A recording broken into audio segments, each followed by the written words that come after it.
What's up? Welcome in, guys. The season opener is in the books. The Oklahoma Sooners down the Temple Owls 51-3 to kick off a new era of Oklahoma football. We're going to break it all down here. This is your Sooners on SI podcast, a post-game edition, certified fresh. I'm Ryan Chapman, joined as always by the Coke-drinking John Hoover. Boss, hello, welcome. Please talk before you drink your Coke. Two-hour drive ahead of me. It's 1:15 in the morning, guys, as we're sitting in the press box getting this bad boy started, so I need a little more caffeine. Needs the caffeine. That's John Hoover. To my left, if you're watching, which maybe to your right, whatever. YouTube crew, shout out to you. That's Randall Sweet. Randall, hello, welcome. Hello, yeah, it's football season again. It's good to be back in Norman and here again in the press box, certified fresh. Absolutely. Like we mentioned, 51-3, Oklahoma is 1-0 on the year, and I'm just not realizing I didn't put the record in a single one of my game day copies, so I'm going to have to go and change that. That's some inside baseball for you. No, it was so much. First SEC game, we had a slightly different pregame, stuff like that. Zach Alley's first game, Jackson Arnold's home debut as the starter, all of that. And overall, guys, I think it went pretty well. We're going to hit a bunch of it all throughout. But at the top, real quick, we're just going to start off with this. There were a couple of injuries that Brent Venables gave us updates on in the postgame. Won't make you wait on that. Jalil Farouk, he exited the game. It's the same foot that he injured during spring. Brent Venables confirmed that's a break. He's going to get surgery, get a screw in that, 6 to 8 week on that. Center, Branson Hickman, he went down on the second drive of the game. Brent Venables did not give a timeline, but he did say that was a sprain, something we'll dive into all throughout this. And then good news, I guess, the other side of that pendulum. Woody Washington, he didn't play at all tonight. That was a precaution. Brent Venables confirmed after the game. Jake Taylor along the offensive line, he was held out as a precaution. Both those guys dressed out. Eli Bowen, he dressed out, did not play. That was a precaution. And Gentry Williams was dressed out, played a little bit. He was on a pitch count, essentially, is kind of how Brent Venables described that. Fully cleared for contact. They're just being smart about it. They didn't need him for Temple. So that was the injuries. We'll talk about how all that affected everything as a whole. But Hoove, let's start with you. 51-3, just quick top-line thoughts about this contest before we do offense, defense, stream of consciousness, all that stuff. Okay, tap the brakes, it's Temple, right? That's the first thing we've had to say about 10 times tonight so far. Tap the brakes, it's just Temple. But the defense looks really good. The defense looks like they're in year 3 of the Brent Venables system. Guys learning. I heard, I was Teddy Lehman talking today about year 3 being a situation where rather than learning Spanish and you're in with a bunch of other people who are learning Spanish, year 3 people come in and everybody already knows the language, and so it's that much faster for everybody to pick up. I thought that was a great analogy because you can tell linebackers, defensive line, edge rushers, DBs, everybody's more comfortable in this defense this year, year 3, and they should be, and they're playing like it through one game. Yeah, a year ago we left here in the season opener. They played another just dead carcass of a football team at Arkansas State. And we came out of that one talking about, okay, the defense looked better, but only 1 sack, 5 tackles for loss. Very different story tonight. 6 sacks for Oklahoma's defense. Grayson Holton got involved. A bunch of different guys got involved, but he kind of led the way with that first unit. 9 tackles for loss overall. Randall, what stood out to you was I think that the defense kind of stole the day here in Norman. Yeah, I think that defensive line, that defensive front, the physicality that they played with, the depth that Oklahoma's defensive line played with, I don't think that we've seen an Oklahoma defensive line, especially on the interior, with this much depth in a long time. I mean, those guys, it seems like everyone they brought in on the interior played really well. A lot of those edge guys played really well, but I mean, really, the physicality of that defensive front, especially on the interior, I think that has to be a positive if you're OU leaving this game. Yeah, let's close with the defense as we get through the big deep dive, mainly because that's the good. The special teams was the good as well. The kind of weird, the up and down, the mixed bag was the offense. I thought Jackson Arnold, he finished 17-25 for 141 yards, 4 touchdowns. And it's a weird conversation around this. This was the lowest passing total for Oklahoma since OU Texas 2022, the Bevel game. Yet I thought Jackson Arnold actually played really well. We talked about Branson Hickman going down. When he went down, we got to see that was kind of the middle of the second drive. From there, the offensive line was up, down, all over the place. They struggled for consistency, especially opening holes in the run game.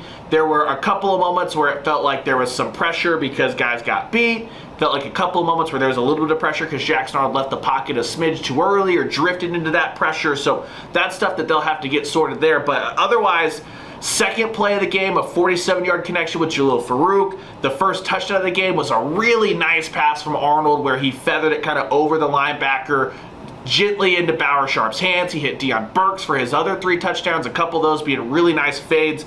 Fades that we haven't really seen thrown at Oklahoma like that since Baker was pretty good at him, Kyler was good at him, but I think the best fade thrower was probably Sam Bradford. They weren't quite Bradford fades, but they looked a lot more like that than maybe some of the bulleted stuff that Gabriel kind of tried to throw in there.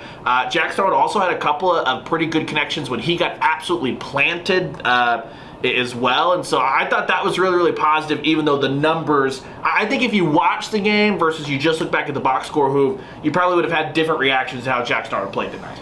Yep. Britt pointed out, Venables in his post-game press conference, that Jackson had 4 drops as well. I think 2 of them were by one guy. You know, those happen. They factor in. It wasn't windy tonight. It wasn't wet. It was a little humid, but it wasn't wet. It didn't rain like a lot of weathermen said it was going to. So just the fact that he was 17 of 25, he could have been 21 of 25, probably closer to 200 yards if he hits those 5 passes or 4 passes. I thought Jackson played great. He kind of walked himself. He got sacked 3 times, and your first reaction is to say, "What? Let's look at the offensive line," and we will.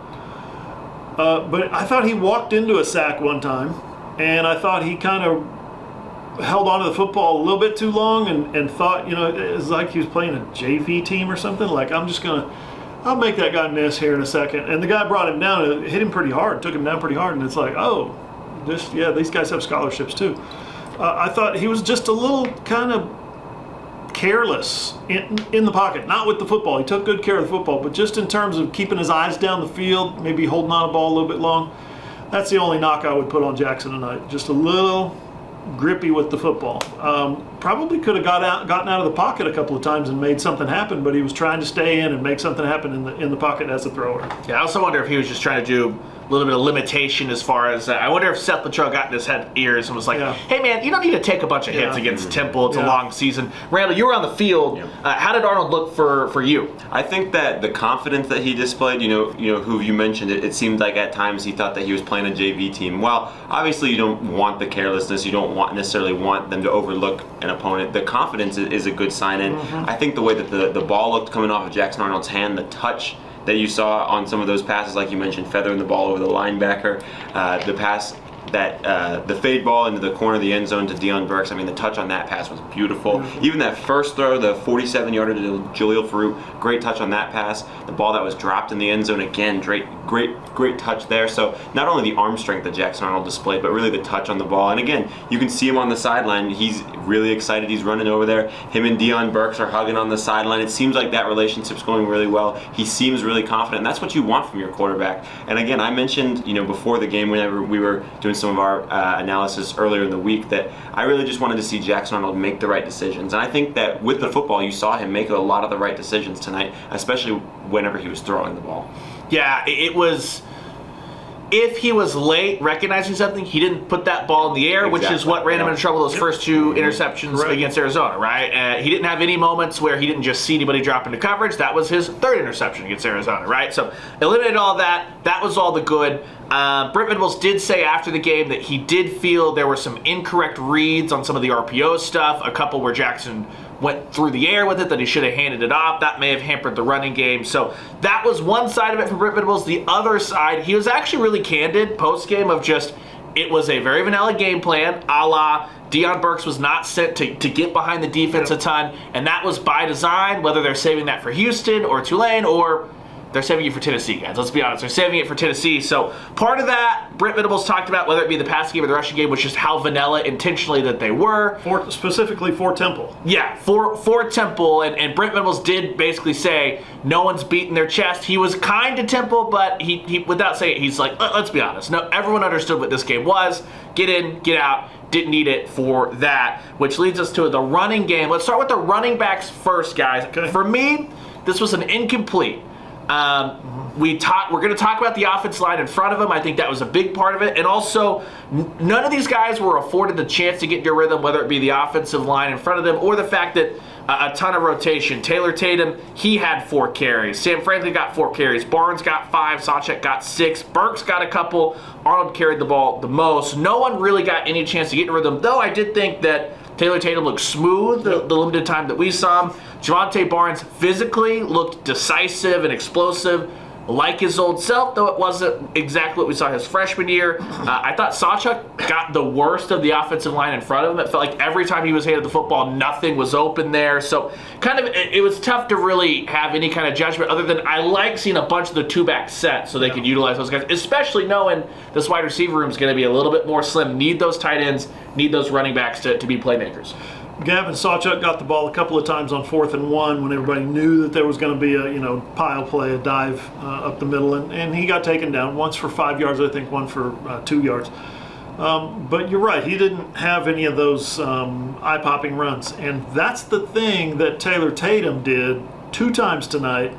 He actually carried the ball 4 times for 66 yards, 35-yard run, a 19-yard run, and I thought his first run, which was 4 yards, was pretty nifty. Made a guy miss at the line of scrimmage and stuck it up in there and got 4 really tough yards. He might be that dude that brings a slightly different dimension to this offense. He said he's getting a little more integrated into the passing game. Not much to speak of tonight, he said, but he's getting more and more comfortable in the passing game. But that 35-yarder, he said it felt good. It was a pretty cool comment. Go watch our video either on the website or at my YouTube channel. He said it felt like he hadn't been hit by anybody since November. Now he gets run into in practice, but you don't get taken down, hit hard in practice. He got hit and he was like, "Oh my God, this is fun again." So just having the instincts kind of come back to him was pretty special to watch. And those guys in front of him on the depth chart, they better play, and they better make plays, and they better get down the field because he's coming. He's pretty special. Taylor Tatum, being down there on the field, I would say that the two backs that clearly looked the best physically, that made the most difference whenever they touched the field, was Javonte Barnes and Taylor Tatum. I think that if you watched the game, you saw the TV copy, that's probably not too different. But being down there on the field, I think you really saw the difference in the juice and the way that those guys looked when they were on the field. I mean, and the way that Taylor Tatum, I feel like, just energized that whole offense whenever he came in the game. And maybe some of that's Michael Hawkins and the mobility that he brought too.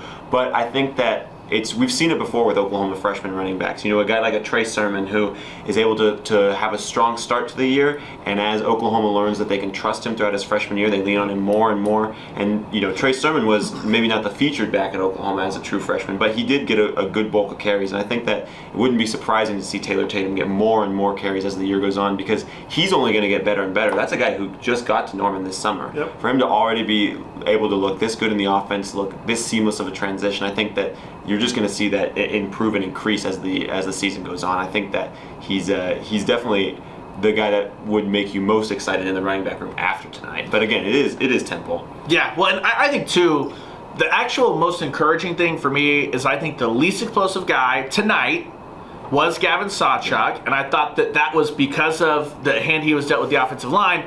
We know Sawchuk's explosive. Mm-hmm. Seeing Barnes be that explosive, really, really positive, because we're going to get to the offensive line in a second. I think that even when they get healthy, I think this offense is going to end up being boom or bust in SEC play. I don't see a lot of consistency. I'm usually pretty hard on the offensive line. They were awful tonight, and I understand that it was a bunch of mixing and match with backups, things like that. I fundamentally don't have faith that it's going to be much better when they are healthy. I think the tackle's going to be too stiff anyway, and so I don't see long, sustained drives. So when that hole does appear, seeing that Javonte Barnes can take advantage of it, seeing that Sam Franklin can take advantage of it, seeing that Taylor Tatum can take advantage of it, we know Sawchuk will. I think that's going to be great news, especially once South Charles opens this bad boy up and they start throwing downfield a ton, whether that be with Burks, whether that be with Tatum on a wheel route coming to the backfield, stuff like that. I think there's going to be plenty of opportunity there, especially with the tight ends, because we got to see it was mostly the Bauer Sharp show tonight. Jake Roberts went out and a few times and Arnold just didn't hit him, but the tight end is back this year. They will be utilized at Oklahoma in 2024. 5 catches, 47 yards, and a touchdown for Bauer Sharp. My under the radar guy was Jake Roberts. He got some plays. He's still coming back. Who loves tight ends? I just love some tight ends. Played a little tight end in high school, as you might have guessed. But no, Bauer Sharp. He's got the right name, doesn't he? Sharp. He looked really sharp tonight. He looked like he was playing on another. He looked like an NFL guy that was playing college football. Does that make sense? Like, he looked like a guy who was just advanced beyond the players that he was playing against. Which is interesting considering he's a guy who's only played tight end for a couple of years. You know, he started at the quarterback position. Got it up here. Yep, he's exactly. a quarterback. Yep. Pretty sharp guy too. I got to talk to him post game, and he talked about working with Arnold on the sideline of the understanding of what I need to do in the man coverages, what I need to do in the zone. He talks about being as friendly to the quarterback as possible, and so it was kind of cool to see the Bauer Sharp experience. Not going to spend a ton of time on him because I think that this is just going to grow and grow and grow. Let's get to the meat and potatoes. What the hard ceiling on this football team is going to be what this offensive line is.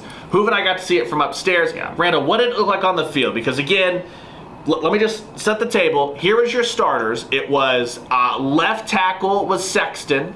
Then you had Garen Hatchett playing left guard. Branson Hickman at center. He obviously went out in that second possession, which shuffled us all around. Fefechi Wiwu at right guard. He stayed at right guard. Fefechi Wiwu was the only one that didn't move. And then Tark went at right tackle. The second that Hickman went down, everybody needed to shift over, right? That whole left side of the offensive line shifted one. So Hatchett moved to center, Sexton moved to left tackle, or left guard, excuse me. You flip Tarquin from right tackle to left tackle, and then Spencer Brown, who does not need to play a ton. If that's what we're going to get against Temple from Spencer Brown, he was the right tackle. I thought that was a disaster, a tire fire on the right side. Times. He was okay on the snaps that I saw. I thought he was pretty bad. Again, it was Temple. Let's keep in mind, this was a defense that was in the 120s in everything a year ago. It should have been massive holes, Arnold eating lunch, all that stuff. And Randall, we did not see much time for Jackson Arnold or big holes for that offensive line. I think that if you'd taken some past Oklahoma offensive lines, even last year, they could have road graded this Temple team that was out there on the field today. I mean, standing out there next to those guys, they did not look like the ferocious defensive linemen that you'll see even in the Big 12. Now, the offensive line, that being said, got no push up front. And again, you can probably tell that from watching the TV copy, but being down there on the field, it's just really evident how off the ball, these guys are not pushing anybody back. I mean, there's the Temple defensive line, which again is not the big time ferocious killers that Oklahoma is going to play against Tennessee, Alabama. I mean, the rest of these SEC teams are going to have those guys. Oklahoma could not push these guys back. When you can't push these defensive linemen off the ball, there's no room for your running backs to go. There's no holes. There's no space for them. That's why Gavin Sawchuk's getting bottled up 1-2 yards around the line of scrimmage every play. There's nowhere for him to go. And even in the pass game, I think you saw it too. You know, Jackson Arnold had a lot of success whenever they were able to move the pocket, kind of roll him out, get him rolling to one direction. That way the offensive line doesn't have to sit there and protect right in front of him. Again, we pointed to the 3 sacks earlier. Part of that might be a freshman quarterback holding onto the ball, moving to the wrong spots, but also, again, it's Temple. They should not be getting to the quarterback 3 times. And so I think when you look at the lack of maybe yards per carry, I'm sure Taylor Tatum's long runs at the end of the game helped that, especially when you've got a guy like Michael Hawkins in there to kind of stretch the defense out. But in the real bulk of the game, I mean, they weren't able to run the ball a ton because that offensive line just could not move anyone. No push, no. Yep. You've got big guys. You've got guys who should be big and strong up there, but the not getting any movement off the ball is more of a technique and issue. There was a couple of plays where it looked early on in the first quarter where they had short yardage and they would run a power play up the middle to pick up the short yardage. Didn't get it. It looked like they were blocking an RPO. They would stand up and they would catch the defensive line and get pushed back like they're in this wheeled chair that I'm in right now. 35 carries for the running back or for the rushing game. 35 carries. 8 of those carries went for 2 yards or less. A couple of negative plays, a couple of 3 or 4 zeros in there. You can't have that against Temple. This wasn't Tennessee. This wasn't Alabama or LSU. This was Temple. So that's something that Brent Venables said in his postgame press conference. They're confident they can get that figured out. I'm sure the fact that they've had Bill Bedenbaugh's had mostly. We talked about this on the previous podcast. We've kind of known who the first 5 were and their backups really since the spring.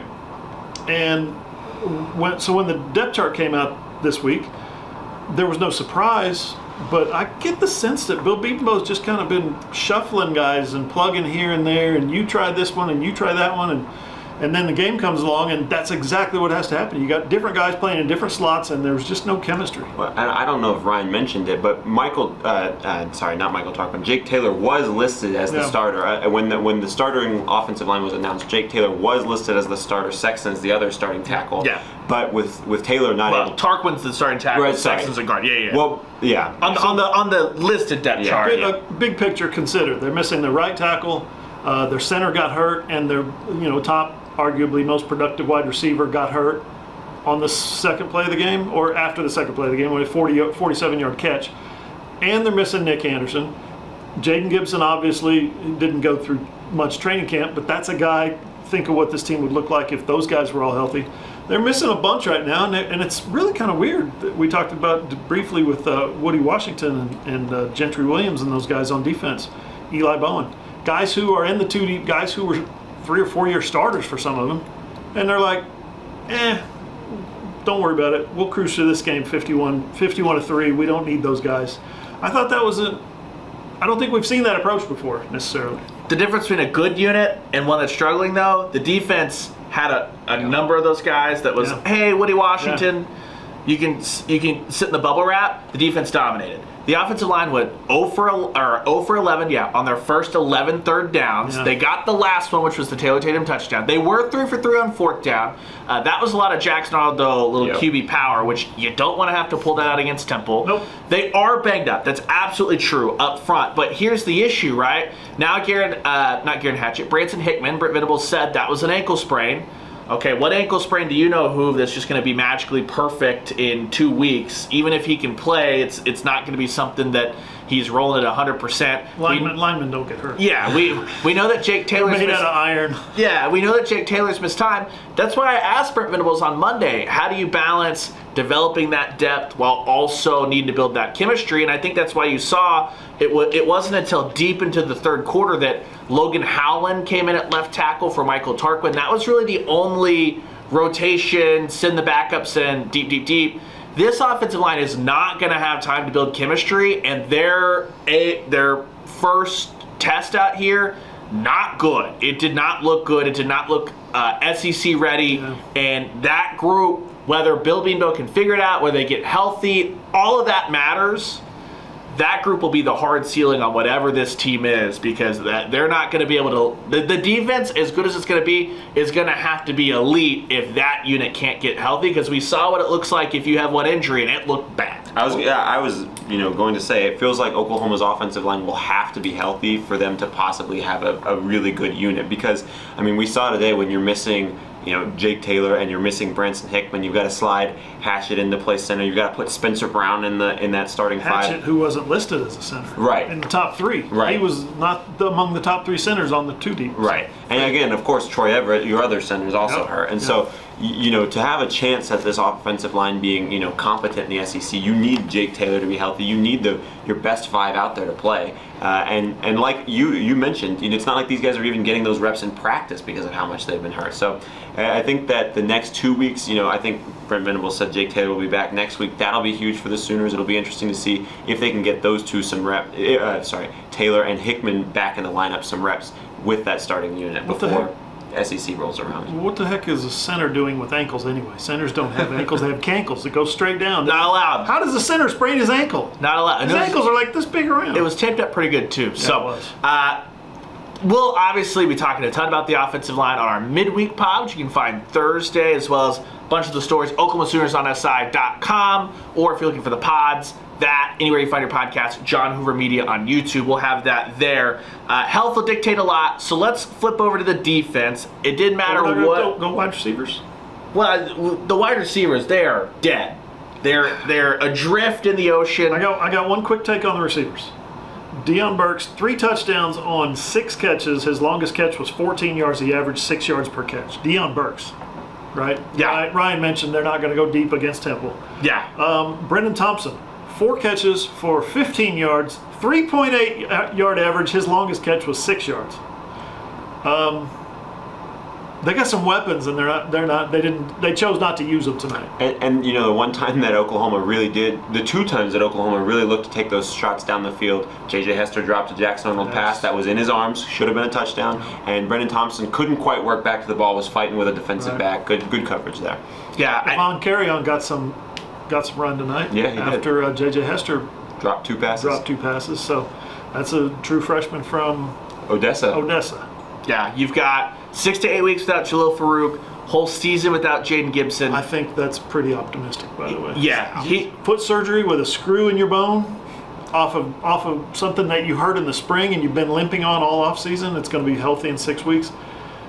That's very optimistic. Gotta hope that holding Nick Anderson out as the precaution, that was the big thing. Yeah. Well, on top of just the scheme being vanilla, no Nick Anderson, Deion Burks, plus then the threats you've got, you throw in the tight end room, you throw in the running back room. I think that it may not be specifically the wide receivers. I think they've got enough pass catchers to get through whatever this little Farouk situation is. Mm-hmm. But that's got to require Nick Anderson to be back in, and it needs to be he needs to be able to play against Houston. It doesn't need to be if it was Texas, he'd play. No, he needs to be healthy enough that they're not worried throwing him in playing against Houston. Yeah, for sure. I mean, that's outside of Deion Burks, probably the best wide receiver on this team. And so, you like to see Andrell Anthony getting some of those reps, getting healthy again. But yeah, you need your number 1, number 2 guy in the lineup.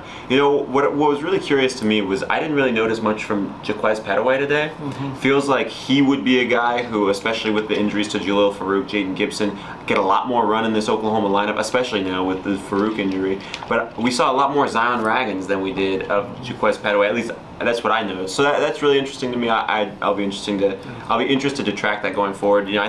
We've talked about Jaquez Petaway as a guy that we think has a lot of potential, could be a good fit in the offense. Interesting to see that he didn't really play much tonight. I think he got some targets late in the game. Okay. I was walking back from the bathroom watching, and 17 was out of bounds trying to catch a pass. So they were trying to get it to him. Petaway didn't get in until the rotations really happened. Raggins was in immediately after Jalil Farouk was hurt. So we'll see that. All right, that's the up and down, bad, concern, all that stuff. Everything else, every other aspect of this game was fantastic for Oklahoma. The defense forces... Brent Venables, he said, all 3 phases, we got to get better. Well, they have stuff to improve. Yeah, okay, fine, whatever. The defense forced 5 turnovers. There were 6 turnovers total. It was Lewis Carter and Jaron Cannett combining. So we're just going to say defense, 6 turnovers. That's the most since the 2003 OU Texas game. It was 3 forced fumbles in the first half and a pick, then another one added by Hardy, the special teams play.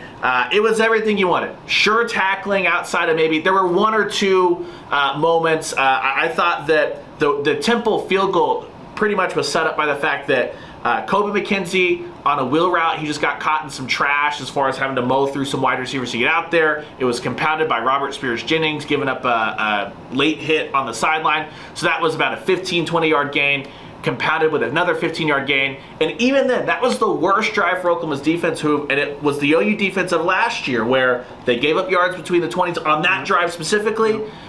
Stood tall, got a couple of sacks, pushed Temple back, forced him to kick a long field goal. Credit to the Temple kicker. He kicked that field goal, knocked it through. Hardy also had the pick on that other drive. Other than that, though, Temple just simply did not move the football. It was the fewest total yards allowed by an Oklahoma defense against FBS competition since playing Kansas in 2017. It was an ass-kicking on the defensive side of the football. I was just looking at the sack numbers. They had 6 total sacks. A couple of guys split some. Grayson Halton looked like the truth on the edge there. I know he's going up against, again, we're going to knock Temple. He's going up against an offensive tackle that was clearly struggling. But he was doing some things with his hands that were just very impressive. The guy would come up to block him, and he would work both hands and get around the guy and just crush the quarterback. Ethan Downs had a sack. Not a ton of tackles for loss penetration by the guys up front that we've been talking about all offseason. Downs' best play, though, real quick. One of the fumbles, he was the one assigned to the running back, on the RPO, realizes the running back doesn't have the football, tracks back, gets to the quarterback, comes from behind, punches it out. It's not often you see one guy cover both things on the RPO and force that fumble. Sorry, I just wanted to toss that there with Ethan. Kendall Dolby had a sack, so that's not. We're talking about defensive line. If we're starting with defensive line, they're sending blitzes, they're getting guys in the backfield. But Marcus Strong, 2 sacks on. You said the last 2 plays. Last 2 plays, back to back. Yeah. Back to back. I think I was in the interview room when that happened, so I missed that totally. He looked big and strong on those. He's picking dudes up and throwing them around. Well, at that stage of the game, when you're playing Temple, you should be. Yeah, that's right. But I was expecting a little bit more. And if you look at the defensive numbers, Danny Stutzman led the team with 6 tackles. That tells you right there Temple didn't have a lot of offensive plays. He also didn't really play the second half. Yes, so impressive by Danny. It was great work to get him out so that Danny Stutzman isn't like slogging through in Baton Rouge come game 12, but also shows you it's the Danny Stutzman you expect, that he plays a half and he is just absolutely, he was on pace for 16, 17 tackles if they had truly played him. Yep. I think Kobe McKenzie missed a tackle really bad. Guy cut up inside him and made him miss. But for the most part, I thought there was very little to complain about with the defense. Again, not a whole ton of edge pressure. The 1 sack off the edge was by Halton. But you've got, 3.5 of your 6 sacks come from 2 guys.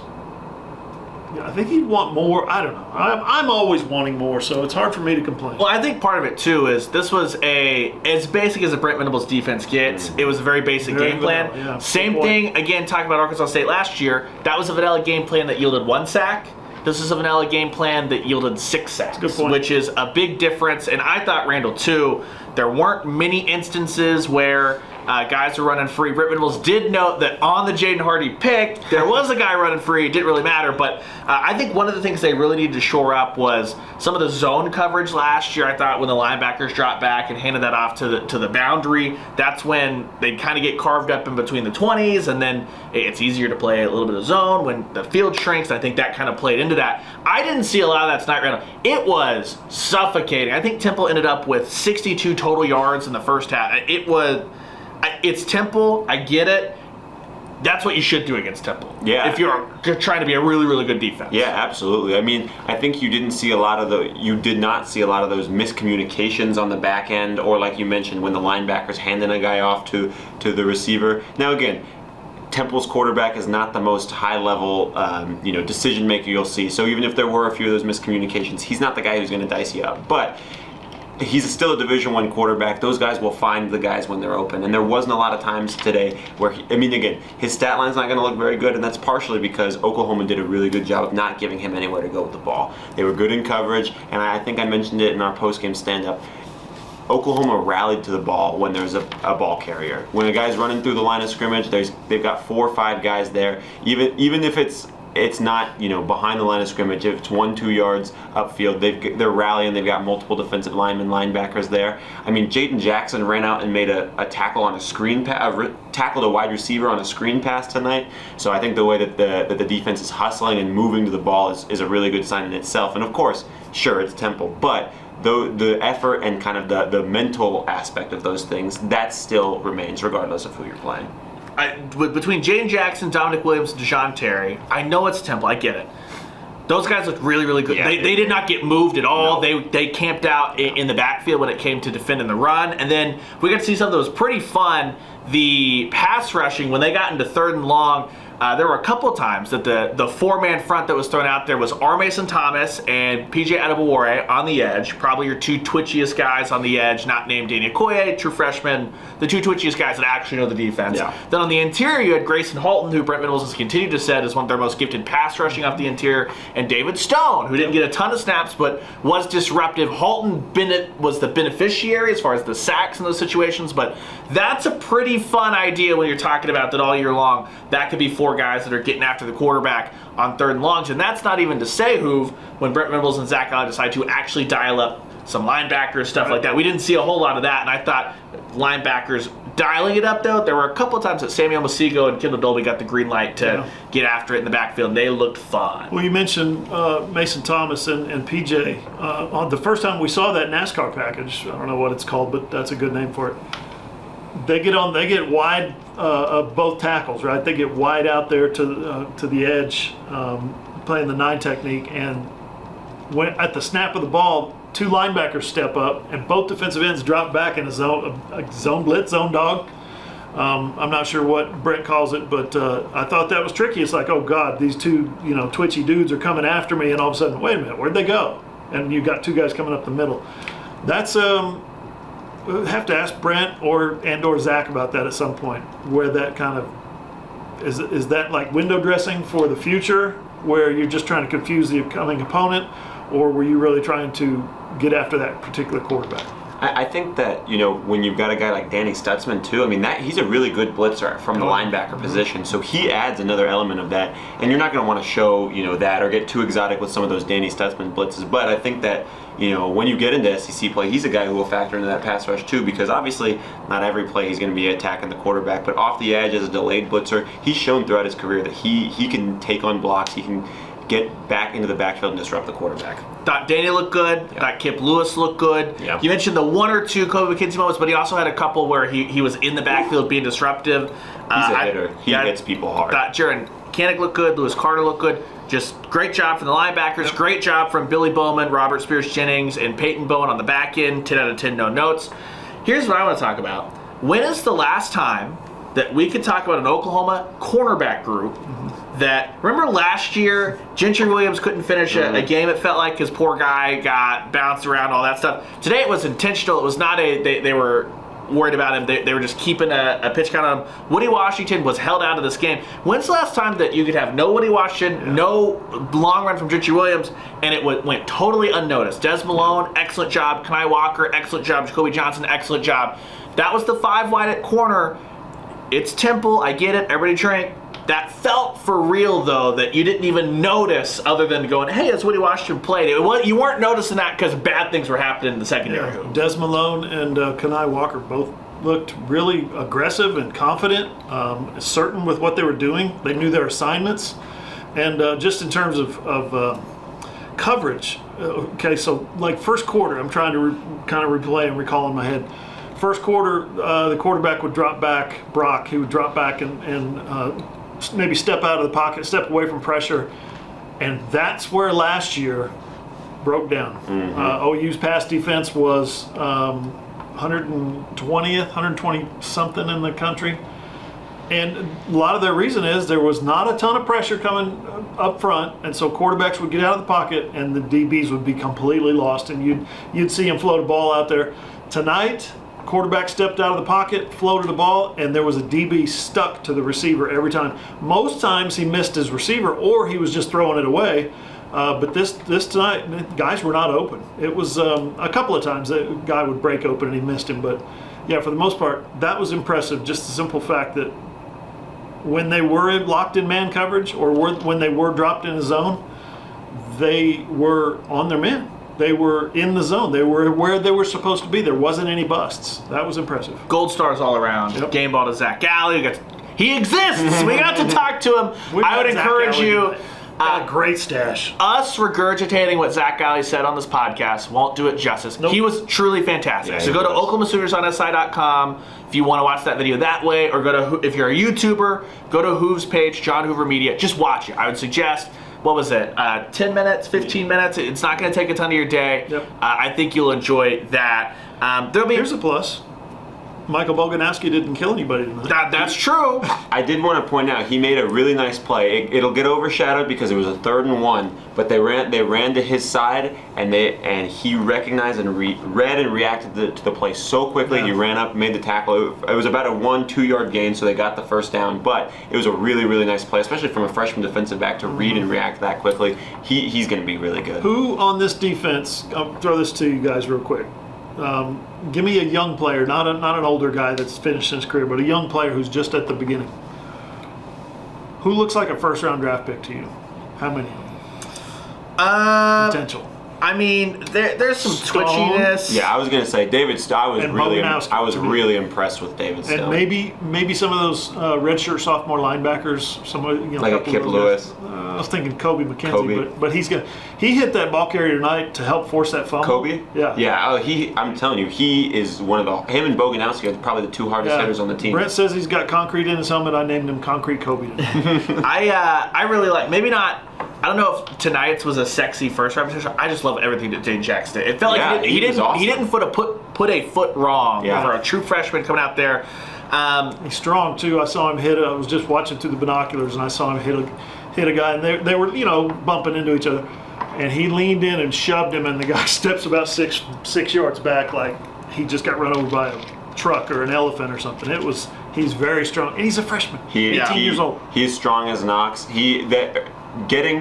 First off, for him being at IMG Academy, that helps a ton. Being in one of those really high-level high school academies helps. Getting to OU early, being able to put in all the work over the offseason has helped. Yep. He's always been strong as an ox. He's playing really well now. If you didn't see it tonight, go watch the David Stone reps tonight, because every time they put him on the field, he was stressing out offensive linemen, pushing guys, getting into the backfield. Even, I don't think he made many plays in the backfield, but he got a few quarterback hurries, and they were having trouble blocking Winning David Stone with his tonight. hands, winning those one-on-one Yep. battles with his hands. Fighting off two blockers. He was really impressive. Also, I talked to Jaden Jackson's mom last night. She called Awesome me back story. late Thursday night.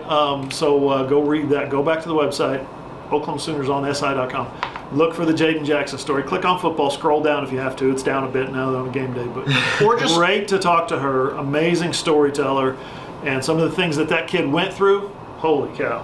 Or just Google Jaden Jackson SI. It'll probably pop up there I'll try that. as well. Guys, the defense was excellent tonight. Temple sucks. This is an FCS roster. Enough. They'll play Houston next week. Donovan Smith, while all over the place a little bit, is athletic. He's got a cannon. They'll have actual Power 5 in places stuff. So I think this defense is going to be really good. I think we're going to have a ton of time to wax poetic about them the rest of the year. Let's turn the page here to special teams, something I actually want to talk about. We kind of joked a little bit, are we going to learn anything about the kicker competitions, all that stuff, until Oklahoma plays an actual game? I guess I'll have to eat a bunch of Crow Boys. Kicker battle over. Yeah. Tyler Keltner came out, first kick, money on a 50-yarder. He nailed a 42-yarder. It was Tom Green. We got to give Tom Green all the credit. He was the special team stat looker-upper tonight. Keltner, that 50-yarder and 42-yarder, 2 kicks in game 1, better than Zach Schmidt's output all of last year from 40-plus yards. Peyton Bowen, he had an 11-yard punt return. You might say, Ryan, it's an 11-yard punt return. What the hell are you talking about? That would have been the 3rd longest punt return all year last year, and that included a punt return against Arkansas State, which doesn't really count. Sorry. Great return by Gavin Freeman. Arkansas State, it doesn't count. We saw how that looked. So those are both the Tom Green special team stats. Keltner hit from 50, 42, 24. In the postgame, Brent Venables, Hoover asked him about what did you see in camp, and he said, yeah, it was in camp, but it was also the body of work, alluding to the fact that they've seen him hit field goals in games. I don't think we have to talk about it anymore. Tyler Keltner, for all intents and purposes, is Oklahoma's place kicker. End of discussion. Yeah. We're moving forward. I've been meaning to ask Randall, what did that 50-yarders feel like, sound like down on the field? Yeah, it was interesting because when they trotted him out there for it, I was a little bit surprised after what we saw last year. Oklahoma, I don't think if Zach Schmidt was the kicker would have tested a 50-yarder. Nope. So it was a little surprising, and I think that it was not one of the louder moments in the game. I think OU fans were more like anxious, like let's wait and see what happens. As soon as the ball hits the boot, though, you could tell that kick was going in because the power off the leg was evident. And I think that obviously when the kick went in, OU fans were ecstatic. We could hear the roar behind us on the field, so that's evident that Oklahoma fans are happy to have a more reliable kicker again. I will say, in warm-ups, Tyler Keltner nailed one that, again, it's hard to tell exactly how far it is down there on the field. I am almost 100% certain it was over 50 yards, and he nailed it. I mean, it was straight ahead, would have been good from a few yards back. So we heard that Zach Schmidt has the big leg of the two, but I don't think that Tyler Keltner's leg strength is going to be an issue because it seemed like today that even on that 50-yarder, he had plenty more in him. Yeah, great news for Oklahoma. Yeah. Everything you want out of tonight. Feel good about the kicking game. Feel great about the defense.